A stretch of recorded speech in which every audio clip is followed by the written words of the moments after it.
Story time lang sa pag-start ko ng house cleansing using itong, incense, stick na nabili ko dito sa TikTok. So, alam mo nag-start ako kahapon ng pag-incense, or house cleanse sa bahay. Then 'di ba sabi ko nga nagkaroon kaagad ng blessing, after na makapag-incense ako sa bahay. And this, ah, time, second day na pag-incense ko, na ako kaninang, hapon. So paggising ko since, ang trabaho ko is panggabi, naka-work from home ako.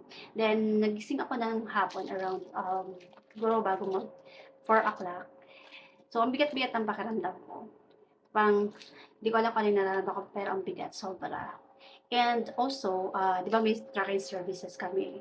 And normally nakaka-receive kami ng booking tuwing umaga. So ibig sabihin nun yun yung ipa-deliver namin kinabukasan. And isa lang uli yung na-receive naming booking. So normally kasi kapag dalawa yung booking magkasabay na yon. So bihirang-bihirang yung pagkakataon na magkakaroon din ng pahabol na booking.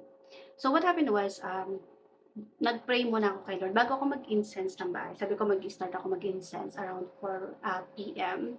So, bago ako mag-incense, nag-pray muna ako kay Lord. Sabi ko, Lord, sana bigyan mo pa ako, dagdagan mo pa sana ng biyahe at magkaroon ng tuloy-tuloy na biyahe yung dalawang truck. So, para makarecover kami dun sa mga nagastos namin previously. And also, pinag-pray ko rin yung bigat na nararamdaman ko. Sabi ko, sana yung kung ano may nararamdaman ko ngayon, paganin mo to. Kung ito man ay inggit, galit, or any hatred, lahat ng negative na nararamdaman ko, Lord, alisin mo to. I-open mo yung puso ko. And also, palitan mo to ng gratefulness. And sana, palitan mo to yung pagiging happy ko dun sa achievements ng ibang tao. Alisin mo yung jealousy, kung meron man to sa puso ko, alisin mo to. Ayoko ng maramdaman ang kahit anong negative at ayoko magkonsumo ng kahit anong energy sa negativity or negative na nararamdaman ko. I'd rather uh, um, spend my energy sa, kumbaga sa positivity, hoping and praying uh, for any blessings that will come and maging grateful.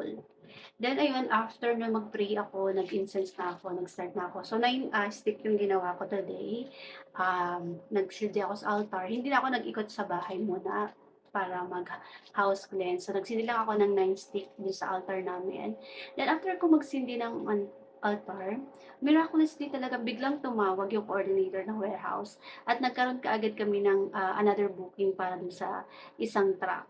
And I'm so grateful to that. So unexpected talaga yon na nangyari kahapon din, nagkaroon din ng pahabol na booking after ko cleansing.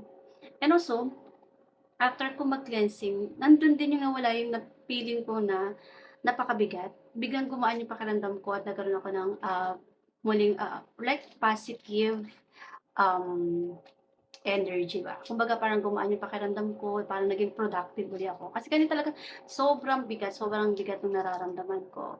So, kung kayo gusto niyo, kung nararanasan niyo rin yung nararanasan ko, try niyo mag-house cleanse. So, ewan ko, hindi ko naman ito i-recommend. Ito rin yung bilhin niyo. Kung may nalalaman kayo na iba pa, then go for it. Try niyo mag-house cleanse, try niyo gawa ng ritual na parang you always pray to God. Kasi yung usok nito, as do my research, na yung usok nito, nakakatulong siya to uplift yung prayer natin or to itaas kay Lord yung mga prayers natin. And I really believe in that, na naririnig tayo ni Lord all the time. And I praise Jesus Christ in Jesus' name.